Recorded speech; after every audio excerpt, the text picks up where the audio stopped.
ಅಂತೆ ಹೊಳೆಯಿತು. ಅದರ ಮಂಟಪಗಳು ಮತ್ತು ಡೇರೆಗಳು ಅವನ ತಂದೆಯ ನಗರಕ್ಕೆ ಪರಿಪೋಟಿ ನೀಡುತ್ತಿದ್ದವು. ಹಸ್ತಿನಾಪುರಗಳ ಅತ್ಯಂತ ನುರಿತ ಕುಶಲಕರ್ಮಿಗಳು ಸರ ಇವೆರಡರ ನಡುವೆ ವ್ಯತ್ಯಾಸವನ್ನು ಗುರುತಿಸಲು ಹೆಣಗಾಡುತ್ತಿದ್ದರು. ಕುರುರಾಜನು ಈ ಮಹತ್ವದ ಸಂದರ್ಭಕ್ಕಾಗಿ ತಯಾರಿ ಮಾಡಲು ಯಾವುದೇ ವೆಚ್ಚವನ್ನು ಮಾಡಲಿಲ್ಲ. ಪ್ರತಿಯೊಂದು ವಿವರಗಳ ಬಗ್ಗೆಯೂ ಗಮನ ಹರಿಸಿದ್ದರು. ರಾತ್ರಿ ಬೀಳುತ್ತಿದ್ದಂತೆ ರಾಜರು ಮತ್ತು ಅವರ ಪಡೆಗಳು ತಮ್ಮ ಐಷಾರಾಮಿ ಡೇರೆಗಳಲ್ಲಿ ನೆಲೆಸಿದರು. ಪ್ರತಿಯೊಂದು ದುರ್ಯೋಧನನ ಔದಾರ್ಯಕ್ಕೆ ಸಾಕ್ಷಿಯಾಗಿದೆ. ಕೂಡಿದ್ದ ಯೋಧರು ಮತ್ತು ಅವರ ಸೇವಕರ ಎಲ್ಲ ಅಗತ್ಯಗಳನ್ನು ಪೂರೈಸುವ ವ್ಯವಸ್ಥೆಗಳು ನದಿಯಂತೆ ಹರಿಯುತ್ತಿದ್ದವು. ಮಾರಾಟಗಾರರು, ವ್ಯಾಪಾರಿಗಳು, ಚಾರಣಗಾರರು ಮತ್ತು ಪನೇಕಿರಿಸ್ಟ್ಗಳು ಸಹ ಈ ಭವ್ಯವಾದ ದೃಶ್ಯದ ಎಲ್ಲ ಅಂಶಗಳನ್ನು ನೋಡಿಕೊಳ್ಳುವುದನ್ನು ಖಾತ್ರಿಪಡಿಸಿಕೊಂಡರು. ಸೈನ್ಯಗಳು ನಕ್ಷತ್ರಗಳಿಂದ ತುಂಬಿದ ಆಕಾಶದ ಕೆಳಗೆ ವಿಶ್ರಾಂತಿ ಪಡೆದಿದ್ದವು. ಭಾರತವು ಹಿಂದೆಂದೂ ತಿಳಿದಿರದ ಅತಿದೊಡ್ಡ ಯುದ್ಧದಲ್ಲಿ ಪಾಂಡವರನ್ನು ಎದುರಿಸಲು ಸಿದ್ಧವಾಗುತ್ತಿರುವಾಗ ಅವರ ಹೃದಯಗಳು ನಿರೀಕ್ಷೆಯಿಂದ ಹೊಳೆಯುತ್ತಿದ್ದವು. ಸೂರ್ಯನು ಈಗಷ್ಟೇ ಚಳಿಗಾಲದ ಸಂಕ್ರಾಂತಿಯನ್ನು ದಾಟಿ ಹೊಸ ಋತುವಿನ ಆರಂಭವನ್ನು ಸೂಚಿಸಿದ್ದನು. ಕುಂತಿ ಮತ್ತು ಧರ್ಮರ ಮಗನಾದ ರಾಜ ಯುಧಿಷ್ಠಿರನು ತನ್ನ ರಾಜ್ಯದ ಹೊರವಲಯದಲ್ಲಿ ತನ್ನ ಧೈರ್ಯಶಾಲಿ ಯೋಧರಿಂದ ಸುತ್ತುವರಿದಿದ್ದನು. ತನ್ನ ದಡದಲ್ಲಿ ಉಕ್ಕಿ ಹರಿಯುವ ಪ್ರಬಲ ನದಿಯಂತೆ ಸೈನ್ಯವು ಭವ್ಯವಾದ ಪ್ರಯಾಣವನ್ನು ಕೈಗೊಳ್ಳಲು ಸಜ್ಜಾಗಿತ್ತು. ರಾಜನ ಧ್ವನಿಯು ಭೂಪ್ರದೇಶದಾದ್ಯಂತ ಮೊಳಗುತ್ತಿದ್ದಂತೆ ಅವರ ವೀರ ಯೋಧರು ಜೀವಂತವಾಗಿ ಬೆಚ್ಚಿಬಿದ್ದರು. ಅವರ ತಲೆಯ ಮೇಲೆ ಶತ್ರುಗಳ ಕೊಲೆಗಾರ ಮತ್ತು ಸೇನಾಧಿಪತಿಯಾದ ಧೃಷ್ಟದ್ಯುಮ್ನನು ಜದಿಗಳು, ಕಾಸಿಗಳು ಮತ್ತು ಕರುಷರನ್ನು ಯುದ್ಧಕ್ಕೆ ಕರೆದೊಯ್ದನು. ಅವನೊಂದಿಗೆ ವಿರಾಟ, ದ್ರುಪದ, ಯುಯುಧನ, ಸಿಕಂದಿನ್ ಮತ್ತು ಪಂಚಾಲದ ಇಬ್ಬರು ಪ್ರಬಲ ಬಿಲ್ಲುಗಾರರಾದ ಯುಧಮನ್ಯು ಮತ್ತು ಉತ್ತಮೌಜರು ಸವಾರಿ ಮಾಡಿದರು. ಹೊಳೆಯುವ ಕೋಟುಗಳನ್ನು ಧರಿಸಿದ ಮತ್ತು ಚಿನ್ನದ ಕಿವಿಯೋಲೆಗಳಿಂದ ಅಲಂಕರಿಸಲ್ಪಟ್ಟ ಯೋಧರು ಯಜ್ಞವೇದಿಯ ಮೇಲೆ ಬೆಂಕಿಯಂತೆ ಹೊಳೆಯುತ್ತಿದ್ದರು. ಅವರು ಯುದ್ಧಕ್ಕೆ ಸಿದ್ಧರಾಗುತ್ತಿರುವಾಗ ಸೂರ್ಯನ ಬೆಳಕಿನಲ್ಲಿ ಅವರ ರಕ್ಷಾಕವಚವು ಹೊಳೆಯಿತು.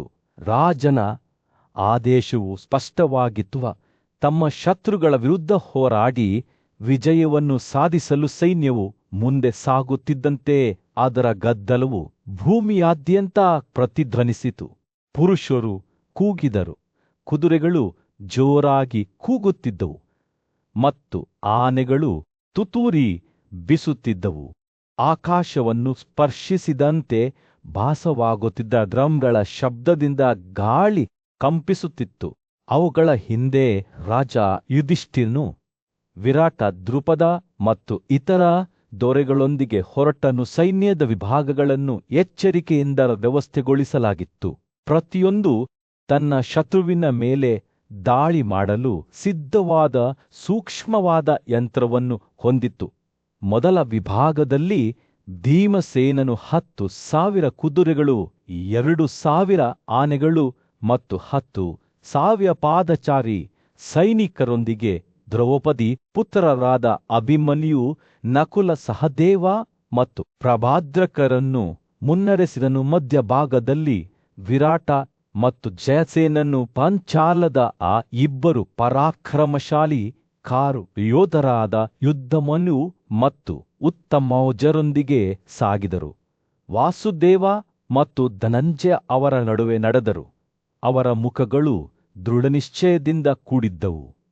ಅವರ ಹಿಂದೆ ಸಾವಿರಾರು ಯೋಧರು ಶಸ್ತ್ರಸಜ್ಜಿತರಾಗಿ ಯುದ್ಧಕ್ಕೆ ಸಿದ್ಧರಾಗಿ ಬಂದರು.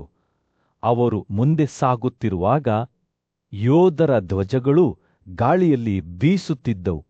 ಅವರ ರಕ್ಷಾಕವಚಗಳು ಸೂರ್ಯನ ಬೆಳಕಿನಲ್ಲಿ ಮಿರುಗುತ್ತಿದ್ದವು. ರಾಜನ ಸೈನ್ಯವು ಉಕ್ಕಿನ ಸಮುದ್ರವಾಗಿತ್ತು. ಅದರ ಅಲೆಗಳು ಗಂಗಾ ನದಿಯ ಪ್ರಬಲ ಪ್ರವಾಹದಂತೆ ತೀರಕ್ಕೆ ಅಪ್ಪಳಿಸುತ್ತಿದ್ದವು. ಯುಧಿಷ್ಠಿರನು ತನ್ನ ಸೈನ್ಯವನ್ನು ಯುದ್ಧಕ್ಕೆ ಕರೆದೊಯ್ಯುತ್ತಿದ್ದಾಗ ಅವರು ತಮ್ಮ ಶತ್ರುಗಳನ್ನು ಸೋಲಿಸಲು ಅವರ ಶಕ್ತಿ ಮತ್ತು ಶೌರ್ಯವನ್ನು ಅವಲಂಬಿಸಿದ್ದರೂ ಸೈನ್ಯವು ಮುಂದೆ ಸಾಗುತ್ತಿದ್ದಂತೆ ಡ್ರಮ್ಗಳ ಸದ್ದು ಇನ್ನೂ ಜೋರಾಗಿ ಬೆಳೆಯಿತು.